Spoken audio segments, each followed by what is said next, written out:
चलिए next topic start करते हैं। नेक्स्ट टॉपिक है पिट्स इंडिया एक्ट 1784। अब ये एक्ट क्यों पास किया गया था? ये एक्ट इसलिए पास गया था क्योंकि ड्रॉबैक थे कुछ रेगुलेटिंग एक्ट 1773 में, जिसको प्रिवेंट करने के लिए पिट्स इंडिया एक्ट बनाया गया था 1784। ठीक है, अब इसमें देखते हैं ये पिट्स इंडिया नाम कैसे पड़ा। ये विलियम पिट थे जो ब्रिटिश पार्लियामेंट के 21 की एज में मेंबर बन गए थे, और 23 की एज में विलियम पिट जो थे वो यंगेस्ट प्राइम मिनिस्टर बन गए थे, और इन्हीं के नाम से पिट्स इंडिया एक्ट नाम पड़ा।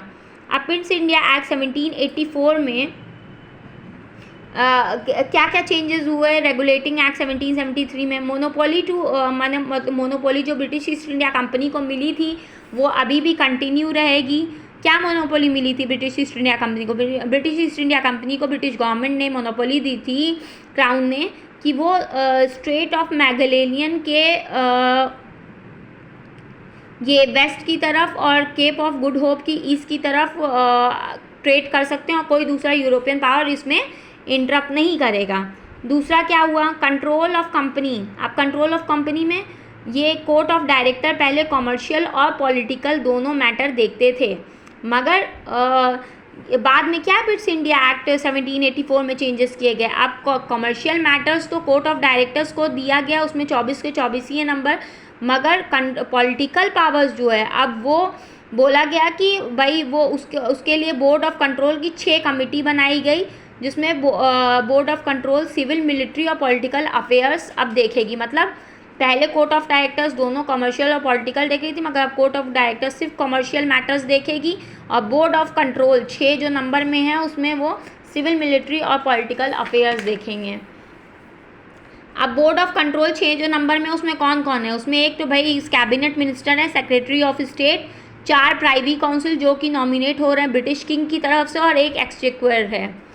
अब कोर्ट ऑफ प्रोप्राइटर्स जो पहले बोर्ड ऑफ ये कोर्ट ऑफ डायरेक्टर्स को कंट्रोल कर रहे थे, ये अब इनको हटा दिया गया बिल्कुल भी। ठीक है, अब एडमिनिस्ट्रेशन में क्या है? एडमिनिस्ट्रेशन में गवर्नर जनरल ऑफ बंगाल पहले थे, और उनके साथ 4 एग्जीक्यूटिव काउंसिल थे।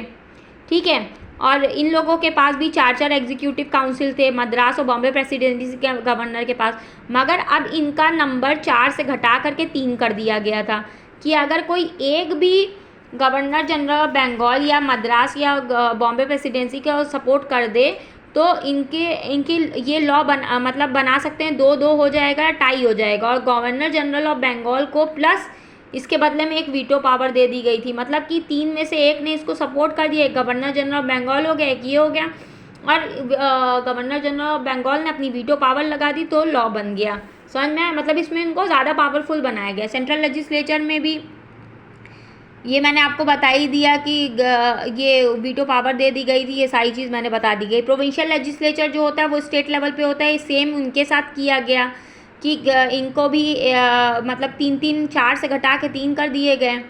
अब ये रेवेन्यू से रिलेटेड, रेवेन्यू का काम जो है commercial trade plus revenue generated from, अब पहले क्या था कि ये रेवेन्यू जो जनरेट कर रही थी वो British east India company territorial position लिखा जाता था, मगर अब यहाँ पे लिखा जा रहा है ब्रिटिश पोजीशन इन इंडिया। मतलब यहाँ पे कहीं ना कहीं से ब्रिटिश क्राउन को दिखाया जा रहा है कि वो अब revenue generated from British position, और ये हट गया। और सॉल्ट टैक्स तो था ही, यहाँ से वो रेवेन्यू जनरेशन हो रहा था।